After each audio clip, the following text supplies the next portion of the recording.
എനിക്ക് അത്ഭുതം തോന്നിയ ഒരു കാര്യം താരങ്ങൾ, 2023 ഇന്ത്യയിലെ ഏറ്റവും കൂടുതൽ ക്രൈം റേറ്റ് ഉള്ള ഡിസ്ട്രിക്റ്റായി മലപ്പുറം മാറി. എന്നാൽ നിങ്ങൾ മലയാള സിനിമ കാണാറില്ലേ? മലയാള സിനിമകളിൽ വളരെ ഇസ്ലാമോഫോബിക് ആയിട്ടുള്ള സിനിമകൾ ഇറക്കുന്ന നിക്ഷിപ്ത താല്പര്യക്കാരായ കുറച്ച് ആളുകളുണ്ട്. അവരുടെ പല സിനിമകളിലും നമ്മൾ അറിയാതെ നമ്മളുടെ ഉള്ളിലേക്ക് വിഷം കയറ്റുന്ന ഒരു സംഘീയ അജണ്ടയുള്ള സിനിമകളുണ്ട്, ഇസ്ലാമോഫോബിക്കായ. പ്രത്യേകിച്ച് പ്രിയദർശന്റെ ഒരു സിനിമയൊക്കെ ഉണ്ട്. ആ സിനിമ കണ്ടാൽ, മോഹൻലാലിന്റെ ഒരു സിനിമയാണ്, ഞാൻ അന്ന് ആലോചിച്ച് നോക്കിയിട്ടുണ്ട്, ഇങ്ങനെ സംസാരിക്കുന്ന ഭാഷ എവിടെ നമ്മൾ കണ്ടത്? മലപ്പുറത്ത് ഏതോ നൂറ്റാണ്ടിൽ മലപ്പുറത്തുകാരൻ ഉപേക്ഷിച്ചു പോയ ഭാഷ ഇപ്പോഴും മലപ്പുറത്തുകാർ സംസാരിക്കുന്നു എന്ന് വിചാരിക്കുന്ന വിഡ്ഢി കുഷ്മാണ്ഡങ്ങളായ സിനിമക്കാർ പോലും ഉണ്ട്. പക്ഷേ നിങ്ങൾക്കറിയുമോ, ഒരു സിനിമയിൽ പോലും മലപ്പുറത്തെ പച്ചവെൽറ്റ്, മലപ്പുറത്തെ പല വിഡിത്തം പറയുന്ന മലപ്പുറത്തുകാരനൊക്കെ ശരിയാണ്, പക്ഷേ ഒരു മലയാള സിനിമയിലും ഗുണ്ടകളുടെ താവളമായി അവർ കഥയുടെ ഇതിവൃത്തത്തിന് മലപ്പുറം തെരഞ്ഞെടുക്കാറില്ല. തൃശ്ശൂരുണ്ട്, കൊച്ചിയുണ്ട്, തിരുവനന്തപുരമുണ്ട്. അത് സുരേഷ് ഗോപിയുടെ സിനിമയായാലും മോഹൻലാലിന്റെ സിനിമയായാലും മമ്മൂട്ടിയുടെ സിനിമയായാലും ആരുടെ സിനിമയായാലും ആ സിനിമകളിൽ ഇവരെടുക്കുന്ന ഇതിവൃത്തങ്ങളിലെ ഗുണ്ടാ താവളങ്ങൾ മലപ്പുറത്തിലെ ഒരു ഗ്രാമമാക്കാത്തത് അതിനെ മാർക്കറ്റ് ചെയ്യാനുള്ള വിശ്വാസ്യത പോകുമെന്നത് കൊണ്ടാണ്. ആ മലപ്പുറം ജില്ല ഇന്ന് ക്രൈം റേറ്റിലെ നമ്പർ 1 മാറുന്നതിന്റെ രാഷ്ട്രീയം എന്താണ് നിങ്ങൾ പരിശോധിക്കുക.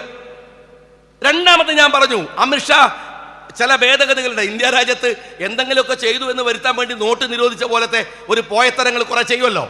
ആ കൂട്ടത്തിൽ ചെയ്ത ഒരു കാര്യമാണ് ഇന്ത്യയുടെ IPC, ഇന്ത്യയുടെ ഇന്ത്യൻ പീനൽ കോഡ്. അത് മാറ്റിയിട്ട് പുതിയ ഒരു സാധനമാണ് ഇന്ത്യയിൽ കേസുകൾ രജിസ്റ്റർ ചെയ്യുമ്പോൾ ഭാരതീയ ന്യായ് സംഹിത, BNS എന്നാണ്. എന്തായാലും കേസായാൽ മതി, അത്രേ ഉള്ളൂ. നമുക്ക് ഇതിലൊന്നും പിടിവാശിയില്ലല്ല, ഇതിലൊന്നും അങ്ങനെ പിടിവാശി പിടിച്ച് നിൽക്കേണ്ട കാര്യമില്ല. കേസായാൽ മതി, ശരി. പക്ഷെ നിങ്ങൾ മനസ്സിലാക്കേണ്ടത്, ആ BNS വഴി ഈ കേരളക്കരയിൽ ഒരു കേസ് ഇന്ത്യയിൽ ചാർജ് ചെയ്യുന്നത് മലപ്പുറത്തെ കൊണ്ടോട്ടിയിൽ ആദ്യം. അത് പോലീസ് അസോസിയേഷന്റെ മാഗസിനിൽ അടിച്ചു വന്നിരിക്കുകയാണ്, ഒരു ക്രെഡിറ്റ് പോലെ. ഈ ഗൂഢാലോചനയുടെ രാഷ്ട്രീയം എന്താണ്? അതാ ഞങ്ങൾ ചോദിക്കുന്നത്. ഈ ഡീപ് സ്റ്റേറ്റ് പ്രോജക്റ്റിന്റെ ഭാഗമായി ആദ്യം നടപ്പിലാക്കിയ പദ്ധതി എന്താണെന്നറിയോ നിങ്ങള്? ഇതാ നിങ്ങളുടെ അയൽപക്കത്ത് എലത്തൂരിലെ ഒരു ട്രെയിൻ തീവപ്പ് കേസുണ്ട്. ഞാൻ ആ സമയത്ത് തന്നെ പറഞ്ഞിരുന്നു ഇത് അജണ്ടയാണ്. കാരണം കർണാടക തെരഞ്ഞെടുപ്പ് നടക്കുകയാണ്. കർണാടകയിലെ മനുഷ്യർ ഈ RSSകാരന്റെ പോയത്തം കൊണ്ട് അവർ ബുദ്ധിമുട്ടി ഇടങ്ങേറായി ഈ ചങ്ങായിമാരെന്ന് പോയാൽ മതി എന്ന് വിചാരിച്ച് നിൽക്കുന്ന സമയത്ത് ഇനി രാഷ്ട്രീയം കൊണ്ട് ജയിക്കാനാവൂല, കാരണം കോൺഗ്രസ് മുന്നോട്ട് പോവുകയാണ്. എന്നാൽ പിന്നെ മറ്റതെടുക്കാം. ഈ സിനിമയിൽ പറയലുണ്ടല്ല, എന്നാൽ പിന്നെ മറ്റതെടുക്കട്ടെ. ഏത് മറ്റത്? വർഗീയത, ആ ഗോത്ര പോലെയുള്ള വർഗീയത. അങ്ങനെ മറ്റതെടുത്തു. എങ്ങനെയാണ്? എലത്തൂരിൽ ഒരു ട്രെയിനിന് തീ വെക്കുന്നു, 9 പേർക്ക് പൊള്ളലേക്കുന്നു. നിങ്ങളിൽ മഹാഭൂരിപക്ഷം ആളുകൾ യാത്ര ചെയ്യുന്നവരാണ്. ഞങ്ങളൊക്കെ ഇതാ വേദിയിൽ ഇരിക്കുന്നവരൊക്കെ, ഞാനൊക്കെ അധികവും ട്രെയിൻ യാത്രക്കാരനാണ്. MLA ആയിരുന്ന സമയത്ത് മുഴുവനും കോഴിക്കോട് കണ്ണൂർ ട്രെയിനിലാണ്. അതൊരു സുഖമുള്ള യാത്രയാണ്. കമ്പാരിറ്റീവ്ലി ഇന്നത്തെ റോഡും റഷൊക്കെ വെച്ച് നോക്കിയാൽ സുഖമാണ്. അങ്ങനെ പോവാറ്, തിരുവനന്തപുരത്തൊക്കെ പ്രത്യേകിച്ച്. നമ്മൾ എപ്പോഴെങ്കിലും ഒരു ട്രെയിനിന് ആരെങ്കിലും ഒന്ന് ചെയിൻ വലിച്ചാൽ പെട്ടെന്ന് കാണാം ട്രെയിൻ നിൽക്കുന്നു, ആളുകൾ ബഹളം. നമ്മളൊക്കെ വിചാരിക്കും എന്താ നിന്നത്? പുറത്തു നോക്കിയാൽ കാണാം റെയിൽവേയുടെ സ്റ്റാഫ് വരുന്നു, ആ ട്രെയിനിൻ്റെ ടയറൊക്കെ അങ്ങനെ അടിച്ചു നോക്കുന്നു, അപ്പോൾ കുനിഞ്ഞു നിന്ന് നോക്കുന്നു. മുട്ടുകാലിൻ്റെ അടുത്ത് എന്തെങ്കിലുമൊക്കെ ഒന്ന് വിരിച്ചിട്ട് അവർ മുട്ടുകാല് കുത്തി, പാൻറ് തട്ടാതിരിക്കാൻ കുത്തി അവരടിയിലൊക്കെ അടിച്ചു നോക്കും. ഈ ട്രെയിന് 9 പേർക്ക് തീപ്പൊള്ളലേറ്റ ട്രെയിനിൽ അതിലെ പ്രതി എന്ന് പറയുന്നയാൾ അതിനകത്തുണ്ട്. അയാളെ പിടിച്ചില്ല, അയാൾ ആ ട്രെയിനിൽ തന്നെ യാത്ര ചെയ്യുന്നു. ട്രെയിൻ അവിടുന്ന് എടുക്കുന്നു. നമ്മളൊക്കെ വാർത്തകൾ ഫ്ലാഷ് ന്യൂസ് വന്നു, എലത്തൂർ ട്രെയിൻ അപകടം. നിങ്ങൾ ഓർക്കുന്നുണ്ടാവും, എലത്തൂർ ട്രെയിൻ അപകടം, 9 പേർക്ക് പൊള്ളലേറ്റു, ട്രെയിനിന് തീവച്ചു, ആളപായമില്ല. കണ്ണൂരിൽ 1.5 മണിക്കൂർ കൊണ്ട് ട്രെയിൻ എത്തി. പിന്നെയും സമയം പോയി. 3 മണിക്കൂർ തീക്കാറ്റ് പോലെ ഒരു വാർത്ത പരക്കുന്നു.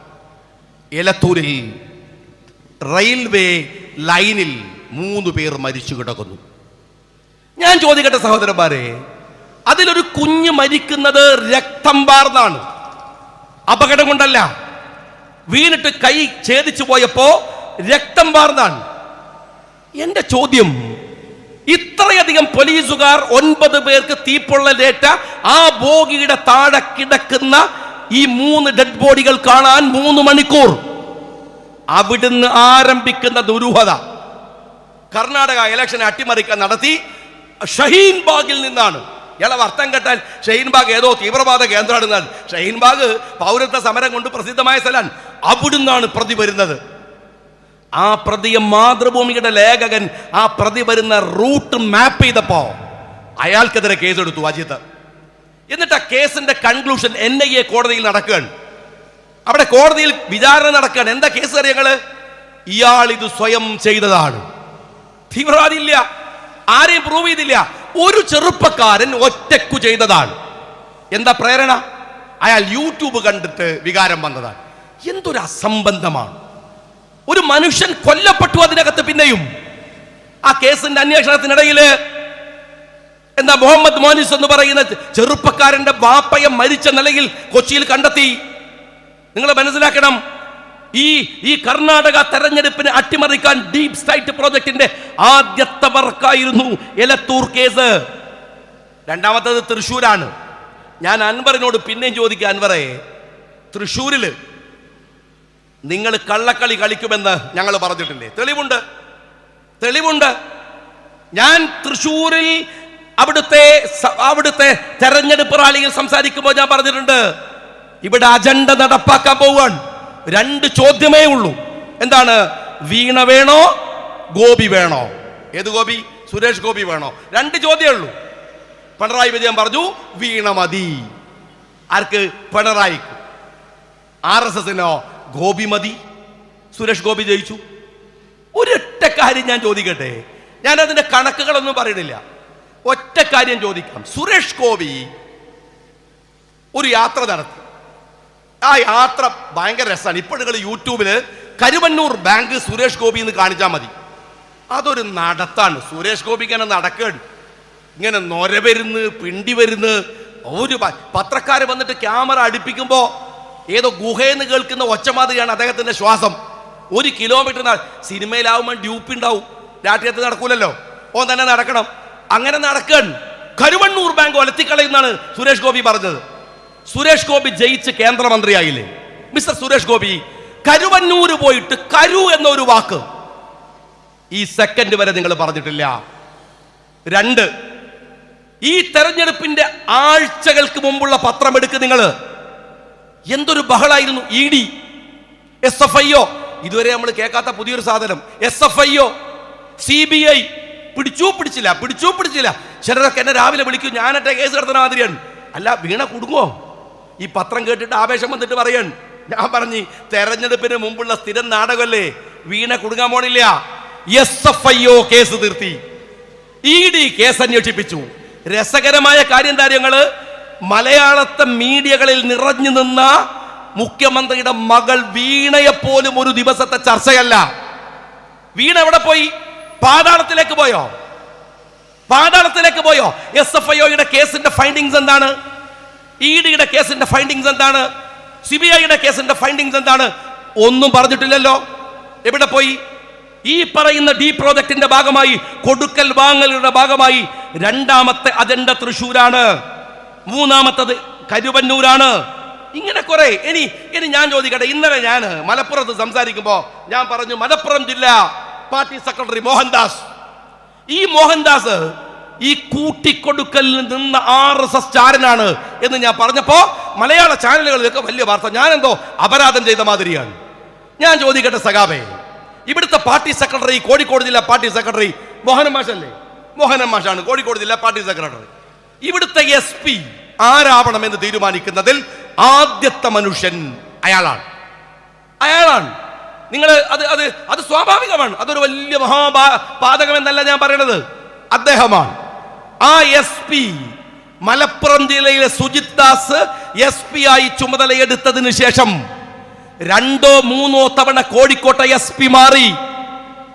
കോഴിക്കോട്ട് കോർപ്പറേഷനിൽ അവിടെ അല്ലെങ്കിൽ ടൗൺ സിറ്റി കമ്മീഷണർ മാറി.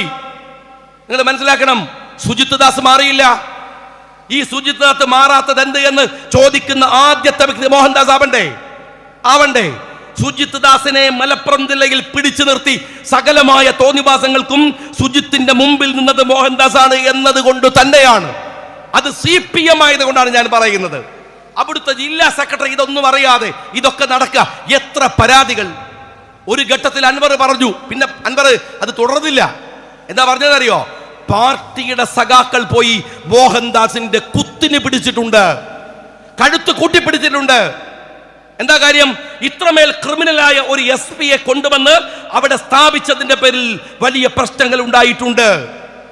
എന്നിട്ട് ഈ സുജിത് ദാസും ഈ പറയുന്ന അജിത്തും ഈ പറയുന്ന മോഹൻദാസും ഒരുമിച്ച് ചേർന്ന് ഒരു വലിയ കണക്കുണ്ടാക്കുക. എങ്ങനെ? നമ്മളെല്ലാവരും കേട്ടതാണ്. ഒരു ബൈക്കിൽ 2 ആൾ പോയാൽ അവരുടെ പേരിൽ കേസുണ്ടെങ്കിൽ 2 FIR. അങ്ങനെ ഞങ്ങൾ കേട്ടിട്ടില്ലല്ലോ. ഒരു വണ്ടിയിൽ നിന്ന് ഒരു 10 പേര് പോകുന്ന ഒരു വണ്ടിയുമായി ബന്ധപ്പെട്ട ഒരു ഒഫൻസ് ഉണ്ടായാൽ 10 പേരുടെ പേരിൽ FIR. എങ്ങനെയാണ്? നിങ്ങൾ കാണാറില്ലേ? ഒരു ഇൻസിഡന്റ് ഉണ്ടായിട്ട് ഒരു കേസ് വന്നാൽ കോടതി പോകുന്നവർക്കറിയാം. കേസ് നമ്പർ FIR അങ്ങ് വായിക്കൂ. അപ്പൊ കാണാൻ ഒരു ജാഥ കയറിയിട്ട് കൂട്ടിലിരിക്കുന്നു. എങ്ങനെയാണ്? ഇവരൊക്കെ ഒരു FIR-ലുള്ള പ്രതികളാണ്. അങ്ങനെയാണ്.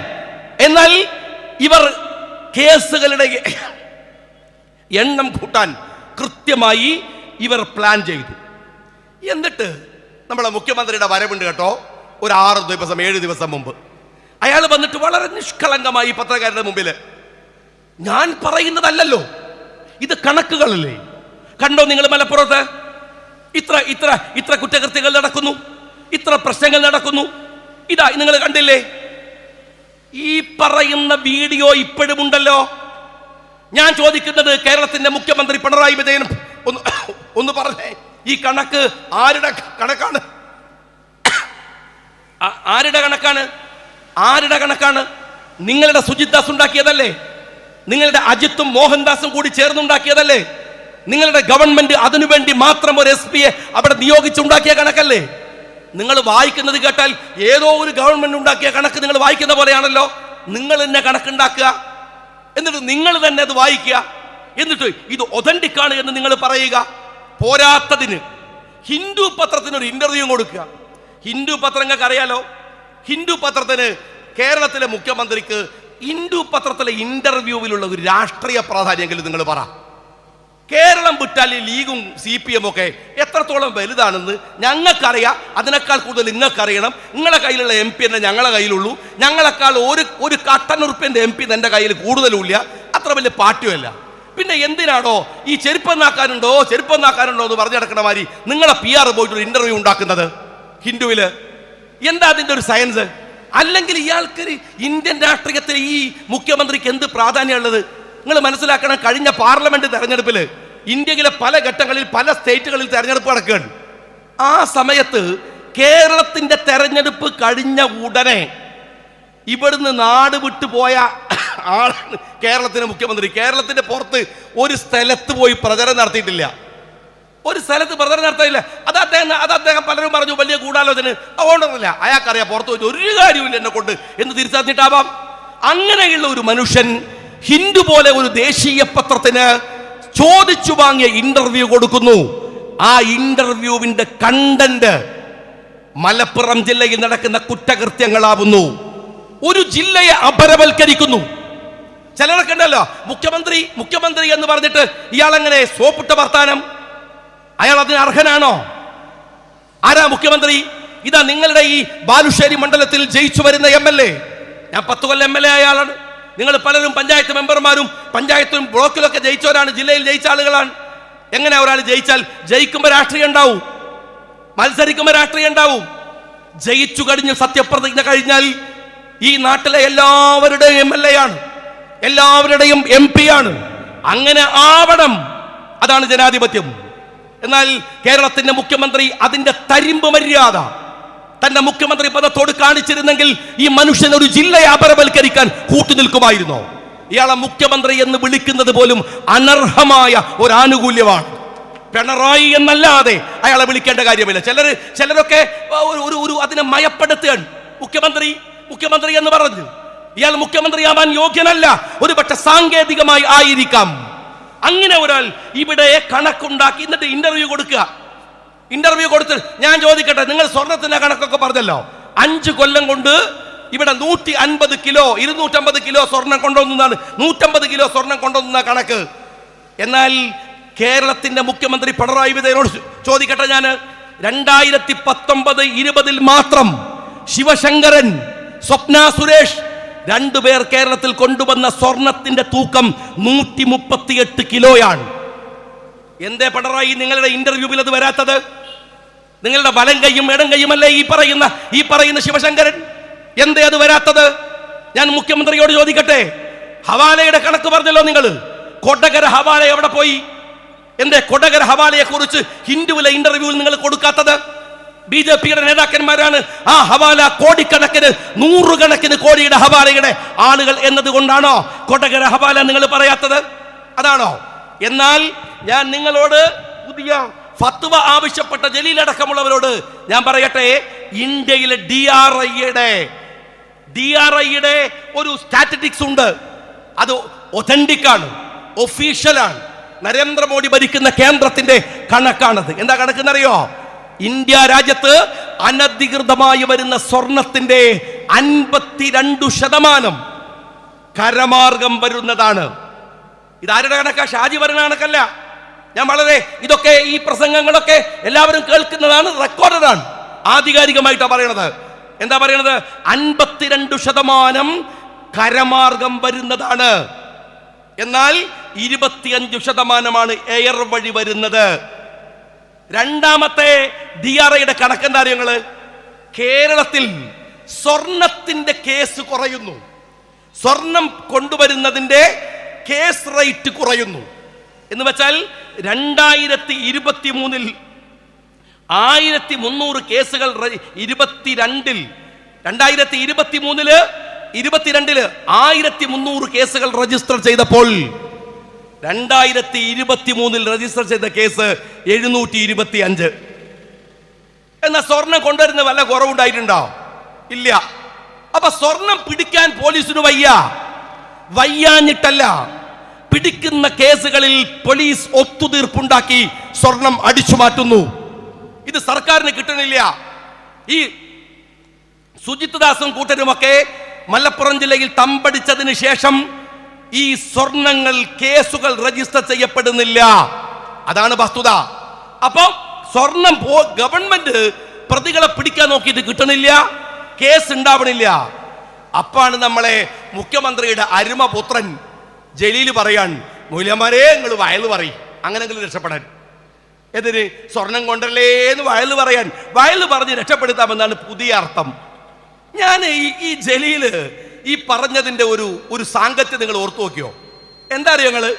ദിവസങ്ങളായി സുജിത് ദാസും അജിത്തും ഒക്കെ പറയുന്ന മുഖ്യമന്ത്രി ഏറ്റുപിടിക്കുന്ന ഈ മുസ്ലിങ്ങൾ മഹാകുഴപ്പക്കാരാണ്, അവർ വലിയ സ്വർണ്ണക്കടത്തുകാരാണ് എന്ന് പറയുന്ന വാചകത്തെ ബുദ്ധിപരമായി എൻഡോസ് ചെയ്യാൻ. മൊല്ലാക്ക് നിന്ന് മൂത്രമൊഴിച്ചാൽ കുട്ടികൾ നടന്ന് മൂത്രമൊഴിക്കണ്ടേ? അങ്ങനല്ലേ? പിണറായി വിജയൻ ഈ പണി നടത്തിയാൽ പിന്നെ അയാളെ അനുകൂലിക്കാൻ ഈ വാക്കല്ലേ ഇവന് കിട്ടൂ? അതല്ലേ ഇവന് പറയാൻ പറ്റൂ? അങ്ങനെ പറയുകയാണെങ്കിൽ ജീവിതകാലം മുഴുവൻ അടിമയായും ആടായും ജീവിക്കാൻ തീരുമാനിച്ചാൽ പിന്നെ അവൻ അങ്ങനെയല്ലേ പറയാൻ പറ്റൂ സ്വാഭാവികമായിട്ട്. എന്നിട്ട് രസം കേൾക്കണങ്ങൾ. അതിനേക്കാൾ രസമുള്ളൊരു കാര്യമുണ്ട്. മുഖ്യമന്ത്രിയുടെ ഒരു വാചകങ്ങൾ കൂടെ നിങ്ങൾ അതിനോട് ചേർത്ത് വായിക്കണം. എന്താ അറിയാതെ? ഈ പണം രാജ്യദ്രോഹത്തിനും ഭീകരവാദത്തിനും വിനിയോഗിക്കപ്പെടുന്നു എന്നാണ് ഹിന്ദുവിലുള്ള മുഖ്യമന്ത്രിയുടെ വാദം. എന്ന് വെച്ചാൽ ജലീല് പറയുന്നത് ഈ സ്വർണ്ണക്കടത്തുകാരായ ഇവിടുത്തെ മുസ്ലിങ്ങൾ എന്റെ മുഖ്യമന്ത്രി പറഞ്ഞ പോലെ ഭീകരവാദവും തീവ്രവാദവും നടത്തുകയാണ് ഇവിടെ എന്നാണ്, അല്ലേ? അതാ പറയണത്. ഇനി ഞാനൊരു കാര്യം ചോദിക്കട്ടെ. എടോ, ഇതിന്റെ പേരെന്താണെന്നറിയോ? ജലീലിനെ അറിയില്ല, ഞാൻ പറഞ്ഞുതരാം. ഇതിന്റെ പേര് കള്ളക്കടത്ത് എന്നാണ്. പിന്നെ അവിടെ എന്ത് മതടോ? പേരെന്നെ കള്ളക്കടത്താണ്. പിന്നെ അതിലെന്ത് ഫത്വ വേണ്ടത്? ഫത്വയുടെ വേണ്ടത്? പേര് തന്നെ പറയുന്നത് കള്ളക്കടത്താണ്. എന്തിനാ മതവിധി? ഇനി കള്ളക്കടത്ത്, ഞാനൊരു കാര്യം കൂടെ ചോദിക്കട്ടെ. ഈ കള്ളക്കടത്ത്, അഴിമതി, ഇതൊക്കെ ഒരു മതവുമായിട്ട് എന്താ ബന്ധം? കക്കുന്നോൻ ഇവിടുത്തെ ക്രിമിനൽ കോഡിനകത്ത് മാപ്പിളക്ക് വേറെ നിയമമുണ്ടോ? ഹിന്ദുവിന് വേറെ നിയമമുണ്ടോ? ക്രിസ്ത്യാനിക്ക് വേറെ നിയമമുണ്ടോ? എടോ, കള്ളന്റെ ഇന്ത്യയിലെ പേര് കള്ളൻ എന്നാണ്, അഴിമതിക്കാരന്റെ പേര് അഴിമതിക്കാരൻ എന്നാണ്, കൊള്ളരുതാത്തവന്റെ പേര് കൊള്ളരുതാത്തവൻ എന്നാണ്. എൻ്റെ ജലീലിനോട് ഞാൻ പറയട്ടെ, എൻ്റെ ഈ മുതലാളി ഉണ്ടല്ലോ പിണറായി വിജയൻ, അയാൾ എന്തൊക്കെ പറഞ്ഞാലും അഴിമതിക്കാരനാണ്. കമ്മ്യൂണിസ്റ്റുകാരനായ അഴിമതിക്കാരൻ വേണേ ചേർത്ത് വിളിക്കാം. അയാളെ അഴിമതിക്കാരൻ എന്നാണ് വിളിക്കുക. അയാൾ ഹിന്ദുവായ അഴിമതിക്കാരൻ, മുസ്ലിമായ അഴിമതിക്കും കള്ളത്തരത്തിനും തോന്നിവാസത്തിനും തെമ്മാടിത്തരത്തിനും ഒരു പേരേ ഉള്ളൂ, ആ ചെയ്യുന്ന പണിന്റെ പേരാണ്. ഒരു മനുഷ്യൻ, ഇയാൾ മന്ത്രിയായ ഒരു മനുഷ്യനല്ലേ? ബസ് മറിഞ്ഞു പോയാൽ രാവിലെ പത്രം എടുത്ത് വായിച്ചു നോക്കുക. ഓ, 5 മുസ്ലിങ്ങളാണ് ഇട്ടുള്ളൂ, 6 ഹിന്ദുക്കളുണ്ട്, 7 ക്രിസ്ത്യാനികളുണ്ട്. ആശ്വാസം. അടിയന്തരമായി ചികിത്സ കൊടുക്കേണ്ട മാനസിക രോഗമാണ് ഇവനെ പോലത്തെ ജന്തുക്കൾക്കുള്ളത്. അല്ല, ഇത് മാനസിക രോഗമാണ്, ഇത് ചെറിയ രോഗമല്ല. നാട്ടിലൊരു കുറ്റകൃത്യം ഉണ്ടായി, എടോ മെഡിക്കൽ കോളേജിൽ പോയോക്കടോ, സമയമുള്ളപ്പോ ആ CH സെന്ററോട് പറഞ്ഞാൽ മതി, അവിടെ പോയി കാണിച്ചു തരും. അവിടെ എന്താ രോഗം? കഫം, മലം, മൂത്രം, ഇതുമായിട്ട് ബന്ധപ്പെട്ട കുറെ ആളെ രോഗം, ക്യാൻസർ, തലവേദന, വയറുവേദന, അല്ലേ? ഹിന്ദു തലവേദന, മുസ്ലിം പിന്നെ എന്താണ് ക്യാൻസർ, ക്രിസ്ത്യാനി തലവേദന, അങ്ങനെ കേട്ടിട്ടുണ്ടോ? ഈ നാട്ടിൽ മനുഷ്യനുമായി ബന്ധപ്പെട്ട കുറ്റകൃത്യങ്ങളാവട്ടെ, പ്രശ്നങ്ങളാവട്ടെ, അത് മനുഷ്യന്റെ പ്രശ്നമാണ്. അതെങ്ങനെയാണോ മതത്തിൻ്റെതാവുക? അതിനെങ്ങനെയാണ് മതത്തിന്റെ പേര് മതത്തെ ചേർത്ത് വെക്കാനാവുക? ഇനി ഞാൻ വേറെ കാര്യം പറയട്ടെ. ഇനി പള്ളിയിലെ മൊയിലാർ ഇനൊരു ഫത്വ ഇറക്കാത്തതാണ് പ്രശ്നമെങ്കിൽ, എടോ ഫത്വയും ആയത്തും ഹദീസൊക്കെ കേട്ടാൽ മനുഷ്യൻ നന്നാവുമെങ്കിൽ ലോകത്തിൽ ആദ്യം നന്നാവേണ്ടത് KT ജലീലല്ലേ? നീ എത്ര ഫത്വ കേട്ടതാ, എത്ര വയൽ കേട്ടതാ? ഏതെല്ലാം മതപഠന കേന്ദ്രങ്ങളിൽ പഠിച്ച, ഏതമംഗളൂരിൽ പഠിച്ചല്ലേ, മതസ്ഥാപനങ്ങളിൽ പഠിച്ചല്ലേ? അവിടെ ആയത്തില്ലേ, അവിടെ ഹദീസില്ലേ, അവിടെ ഖുർആനില്ലേ, അവിടെ വയലില്ലേ? എന്നിട്ടൊരു പൊടി പോലും നന്നാവാത്ത നീയൊക്കെ ആരോടാടോ ഈ ഫത്വ ചോദിക്കണത്? ആരോടാ ഫത്വ ചോദിക്കണത്? ഇങ്ങനെ പറഞ്ഞ് കേട്ടിട്ട് നന്നാവും താങ്കൾ വിചാരിക്കണത്? ഇനി ഞാനൊരു കാര്യം ചോദിക്കട്ടെ, ഈ ശിവശങ്കരന് ഈ സ്വർണ്ണം അടിച്ചു മാറ്റുമ്പോൾ ജലീലിനൊരു ഫത്വ കൊടുത്തുകൂടെയിരുന്നോ? ശിവശങ്കരോ ഇത് തെറ്റാണ് അല്ലേ? ഇനി ഞാൻ ചോദിക്കട്ടെ, ഈ പൈസയൊക്കെ അടിച്ചു മാറ്റുന്ന പിണറായി വിജയന് ഏത് മതപണ്ഡിതനാടോ ഫത്വ കൊടുക്കുക? ഇയാൾക്ക് മതം ഉണ്ടാ? കക്കുന്ന മതല്ലേ അയാളത്? അഴിമതി നടത്തുന്ന മതല്ലേ അയാളത്? അയാൾക്ക് ഫത്വ കൊടുക്കാൻ പറ്റുമോ? എന്ത് പൊട്ടത്തരാടോ ഈ പറയണത്? ഏത് പൊട്ടത്തരമാണ്? ഒരു ഭാഗത്ത് ഇത് മുസ്ലിങ്ങൾ ചെയ്തതാണ് എന്ന് പറയാൻ വരുത്തുക, മറുഭാഗത്ത് ഈ പിണറായി വിജയൻ അടിച്ചു മാറ്റും ആര് ഫത്വ പറഞ്ഞിട്ടെന്താ? എന്നിട്ട് ചോദിക്കാൻ മറ്റേ ആൾ സ്വർണം കൊണ്ടുവന്നില്ലേ? എടോ ആര് കൊണ്ടുവന്നാൽ എന്ത്? ഞാൻ ചോദിക്കട്ടെ, ഞാൻ ഇവിടെ സംസാരിക്കുകയാണ്, എൻ്റെ സഹോദരൻ കൊണ്ടുവന്നാൽ അതെങ്ങനെ ഞാനായതുകൊണ്ട് അത് ലഘൂകരിക്കപ്പെടുമോ? ഇല്ലല്ലോ. കുറ്റകൃത്യല്ലേ? ഏത് പദവിയിലിരുന്നാൽ എന്താണ്? ആ കുറ്റകൃത്യത്തെ മതത്തോട് ചേർത്ത് വായിക്കുകയാണ് നിങ്ങൾ ചെയ്യുന്നത്. അങ്ങനെ ചെയ്യുന്നത് എത്രമാത്രം വലിയ ക്രിമിനലിസമാണ്. അത് മാത്രമല്ല, മുസ്ലിങ്ങൾ ഇതൊക്കെ ചെയ്യുന്ന അപകടകാരികൾ എന്ന് വരുത്തി തീർക്കാൻ അതിനകത്ത് നിന്ന് ഈ ചാരണക്കൂടെ കൂട്ടുക. എന്തൊരു അനുഭവമാണ്, എന്തൊരു രീതിയാണ്. ഇനി നിങ്ങൾ സംഭവിക്കാൻ പോകുന്ന കാര്യം കേൾക്കോ. നാളെയും മറ്റന്നാളൊക്കെ നിയമസഭ നടക്കുകയാണ്. എന്താ ഉണ്ടാവുക? പ്രക്ഷോഭം ഉണ്ടാവും. മുഖ്യമന്ത്രി വളരെ മാന്യനായി അജിത്തിനെ മാറ്റും, അല്ലേ? DIGയെ മാറ്റും. DIGയെ മാറ്റിയ പ്രശ്നം തീരുമോ? പ്രശ്നം തീരുമോ? അങ്ങനെയാണെങ്കിൽ ശിവശങ്കരനെ മാറ്റിയ പ്രശ്നം തീരേണ്ടതല്ലേ? ശിവശങ്കരനെ മാറ്റിയ പ്രശ്നം തീരേണ്ടതല്ലേ? ശിവശങ്കരനെ മാറ്റിയപ്പോ അതിനേക്കാൾ നല്ല കുഫുവൊത്ത ഒരു കള്ളൻ ശശിനെ കൊണ്ടുപോയി അവിടെ വെച്ചു. ഇനി ശശിനെ മാറ്റിയാലോ നിങ്ങൾ അതിനേക്കാൾ വലിയ കള്ളനെ കൊണ്ടുപോയി വെക്കും. അജിത്തിനെ മാറ്റിയാലോ നിങ്ങൾ സുജിത്തിനെ കൊണ്ടുവരും. സുജിത്തിനെ മാറ്റിയാലോ അതിനേക്കാൾ വലിയ മൂരാച്ചിയായ വേറെ പോലീസ് ഓഫീസറെ കൊണ്ടുവരും. അതല്ലേ ചെയ്യുക? എടോ, മാറ്റേണ്ട ഒരുത്തനായി രാജ്യത്തുള്ളത് അത് ഈ അഴിമതി വീരനായ പിണറായി വിജയനാണ്. അയാളെ മാറ്റേണ്ടത്. ചികിത്സ വേരിന കൊടുക്കേണ്ടത് കൊമ്പിനല്ല. വേരിന ചികിത്സിക്കേണ്ടത് കൊമ്പിനല്ല. രാജ്യത്തെ സകലതിന്റെയും ഉടമ എന്ന് പറയുന്നത് ഇയാളാണ്, ഈ പറയുന്ന മനുഷ്യനാണ്. എല്ലാം എന്തിനു വേണ്ടി ഓർത്തു വെക്കണം നിങ്ങൾ. ഇതൊക്കെ മക്കൾക്ക് അനുഭവിക്കാൻ കഴിയുമെന്ന് പിണറായി വിജയൻ ഈ 76 വയസ്സുള്ളപ്പോൾ വിചാരിക്കുന്നുണ്ടോ? അങ്ങനെ ഉണ്ടെങ്കിലേ നമ്മളൊക്കെ ഈ നിങ്ങളെ കയ്യിലുള്ള കൊല്ലുന്നവരും കൊല്ലിപ്പിക്കുന്നവരൊക്കെ അല്ലേ, ഓല വെച്ചങ്ങ് തീർത്തേക്കണം. 10,000-കണക്കിന് ലക്ഷക്കണക്കിന് വരുന്ന കേരളത്തിലെ ജനങ്ങളെ കൊന്നു തീർക്കാൻ പറ്റുമോ നിങ്ങൾക്ക്? ഞാൻ ചോദിക്കാണ് പിണറായി വിജയനോട്. ഓർത്തോങ്ങൾ ഒരുപാട് ഭീഷണികൾ തന്നവരാങ്ങൾ, പീഡിപ്പിക്കാവുന്നതിന്റെ പരമാവധിയും പീഡിപ്പിച്ചവരാ നിങ്ങൾ, പ്രലോഭനങ്ങൾ തന്നവരാ നിങ്ങൾ. എന്നിട്ടും നിന്റെ മുമ്പിൽ ഒരു രോമത്തിന് പോലും വിട്ടുവീഴ്ച നൽകാതെ ആൺകുട്ടിയെ പോലെ ഇങ്ങനെ നിൽക്കുന്നുണ്ടെങ്കിൽ ഓർത്തോ പിണറായി വിജയ, നിങ്ങളുടെ മക്കളും കുടുംബവും കൊണ്ടുപോയത് കക്കിച്ചിട്ടല്ലാതെ ഈ രാഷ്ട്രീയ ദൗത്യം അവസാനിപ്പിക്കൂല. ഭരണത്തിൽ അങ്ങ് പോയാൽ രക്ഷപ്പെട്ടെന്ന് വിചാരിക്കേണ്ട, വിദേശത്തേക്ക് കടത്താന്ന് വിചാരിക്കേണ്ട. രാജ്യത്തൊരു നിയമമുണ്ടെങ്കിൽ അതല്ലേ പൊതുപ്രവർത്തനം, അതിനല്ലേ ആളുകൾ ഇങ്ങനെ ഈ തെരുവോരത്ത് നിൽക്കുന്നത്. എന്റെ കാര്യത്തിന് മാത്രമാണോ? അവിടെ ലീഗ് വിളിച്ചപ്പോൾ നിങ്ങൾ വന്ന എന്താണ്? ലീഗ് ന്യായം ചെയ്യും എന്ന ബോധ്യമാണ്. പ്രതിപക്ഷ നേതാവ് വരുമ്പോൾ നിങ്ങൾ കേൾക്കണില്ലേ? നേതാക്കന്മാർ വരുമ്പോൾ നിങ്ങൾ കേൾക്കണില്ലേ? എന്താ കാര്യം? ഇത് വിശ്വാസം നിങ്ങൾ ഈ അഴിമതിക്കെതിരെയുള്ള പോരാട്ടത്തിൽ ഉണ്ട് എന്നതുകൊണ്ടാണ്.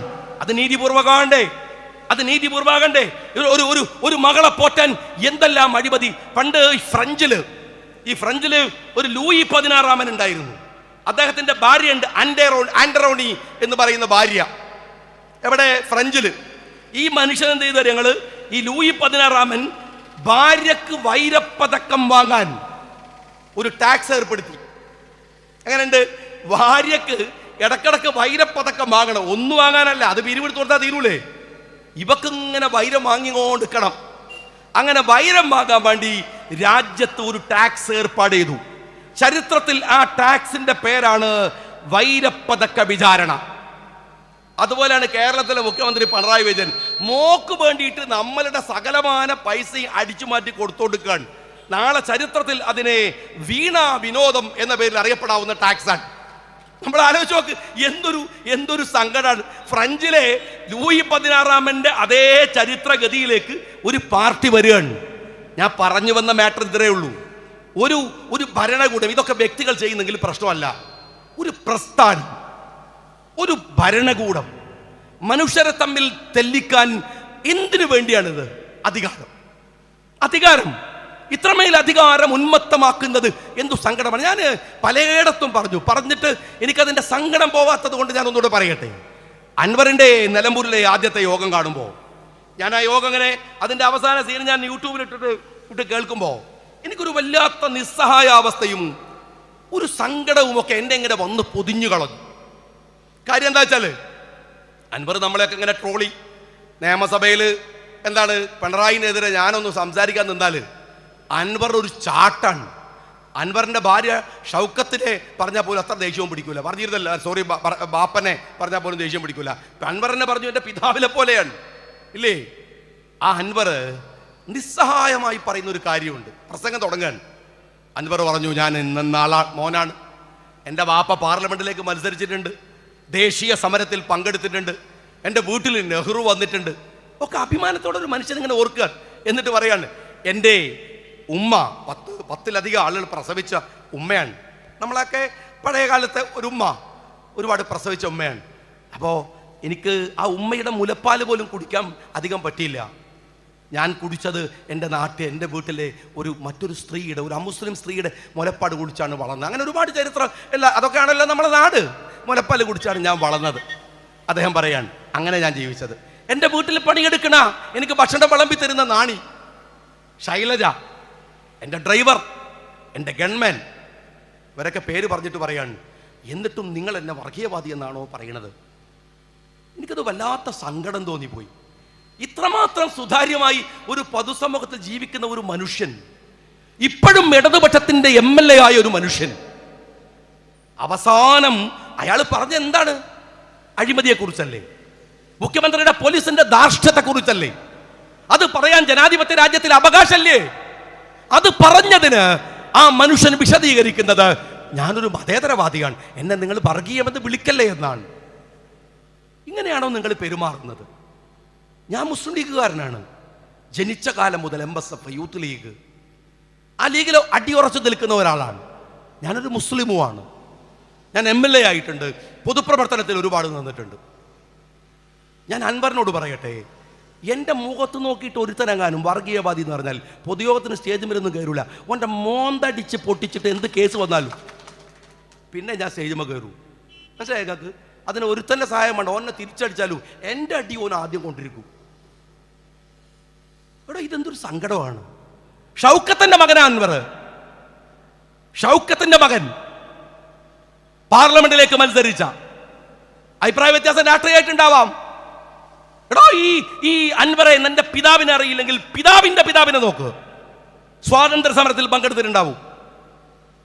1921 ഇങ്ങനെ ഇങ്ങനെ പാട്ടയെ പോലെ ചത്തു വീണ കുറെ ആളുകൾ, മരിച്ചു വീണ കുറെ ആളുകൾ ഈ ബ്രിട്ടീഷുകാർക്കെതിരെ പൊരുതിയിട്ട്. 947 ഇന്ത്യ സ്വതന്ത്രമാകുമ്പോ എല്ലാവർക്കും അതിൽ പങ്ക്. ഇവിടുത്തെ ഒരു മതത്തിനിടയിൽ കുഴപ്പമുണ്ടാവരുത് എന്ന് പ്രാർത്ഥിച്ചതിനാണ് ഗാന്ധിയെ കൊന്നുകളഞ്ഞത് ഇവിടുത്തെ സംഘപരിവാർ. അറിയോ നിനക്ക്? നമ്മളുടേതാണ് ഈ മണ്ണ്. CH മുഹമ്മദ് കോയ സാഹിബ് പറയുന്ന ഒരു കാര്യമുണ്ട്, സംശയമുണ്ടോ? ഈ മണ്ണെടുത്ത് മണത്ത് നോക്കണോ, ഞങ്ങളുടെ പിതാമഹന്റെ ചോര ഇവിടെ ഉണ്ടാവും. ഈ രാജ്യത്തിന് വേണ്ടി ചിന്തിയ ചോര. അൻവറേ, നിന്നോട് മതേതരത്വം പറയാൻ വന്നോനെ, മണ്ണിലേക്ക് അമർത്തി മോന്ത വരച്ചു കൊടുക്കണം. അപ്പൊ അവന് മനസ്സിലാവും മണ്ണിന്റെ മണത്തിൽ മാപ്പിളയുടെ കൂടി ചോരയുണ്ടെന്ന്. അറിയോ നിനക്ക്? ഇനി മറ്റൊന്ന് ഞാൻ ചോദിക്കട്ടെ, അൻവറിന്റെ മതേതരത്വം ചോദ്യം ചെയ്യാൻ ആരാടോ ഈ കള്ള കമ്മ്യൂണിസ്റ്റുകൾ? ഇവർ ഈ രാജ്യത്തെ ഒറ്റുകൊടുത്തോരാ, ക്വിറ്റ് ഇന്ത്യ സമരത്തെ ഒറ്റുകൊടുത്തോരാ. ഇവിടുത്തെ RSSകാരനും കമ്മ്യൂണിസ്റ്റുകാരനും ഇന്ത്യൻ സ്വാതന്ത്ര്യത്തെ കുറിച്ച് പറയാൻ എന്താ അർഹത? നിങ്ങൾ പറ. ഈ രാജ്യം നിന്ന് പൊരുതുമ്പോ, രാജ്യം ഇവിടെ സമരങ്ങൾ ചെയ്യുമ്പോ ഈ നാടിനെ ഒറ്റുകൊടുത്തവർ അവരാണോ മതേതരത്വം ചോദ്യം ചെയ്യണത്? CH പറഞ്ഞിട്ടില്ലേ, നിന്റെ ഒക്കെ ഈ കൂറോമീറ്റർ ഉണ്ടല്ലോ സഖാവേ, അത് ആപ്പീസ് കൊണ്ടുപോയി വെക്കണതാ നിനക്ക് നല്ലത്. ഞങ്ങളുടെ ഇടയിലേക്ക് ഈ കൂറോമീറ്ററുമായിട്ട് നീ ഇറങ്ങരുത്. അൻവറിനോട് ഞാൻ പറയണു, സങ്കടകരമാണ്. സ്നേഹമുള്ളവരെ, രാഷ്ട്രീയത്തിൽ ഒതുങ്ങി നിൽക്കുകയല്ല, പൊരുതി നിൽക്കുകയാണ് വേണ്ടത്. രാഷ്ട്രീയത്തിൽ ഒതുങ്ങി നിൽക്കുകയല്ല, പൊരുതി നിൽക്കുകയാണ്. നിങ്ങൾ രാഷ്ട്രീയം മറക്കരുത് എന്ന് നിങ്ങളുടെ ഓഫീസിനെ കുറിച്ച് ഞാൻ പറഞ്ഞു. മറക്കാതെ സക്രിയമായ രാഷ്ട്രീയത്തെ കണ്ടില്ലേ നിങ്ങൾ? ചിലരൊക്കെ കണ്ടില്ലേ നിങ്ങൾ? പത്രക്കാരൻ വിളിച്ചു വരുത്തിയിട്ട് പറയും, ഞാൻ ഇന്ന് പറയും എന്ത് പറയാ, ട്രിക്കാണ്. അടിമ ജീവിതം നയിക്കുന്നവനോട് മുമ്പിൽ പൊരുതി ജീവിക്കുന്നവരായി നിൽക്കാൻ നിങ്ങൾക്കൊക്കെ കഴിയണം. അതിന് കഴിയുന്ന തരത്തിൽ രാഷ്ട്രീയത്തെ പരുവപ്പെടുത്താൻ നിങ്ങൾക്ക് സാധിക്കട്ടെ. അഭിവാദ്യങ്ങൾ ഉദ്ഘാടനം ചെയ്ത് അറിയിക്കുന്നു. ജാഹൻ.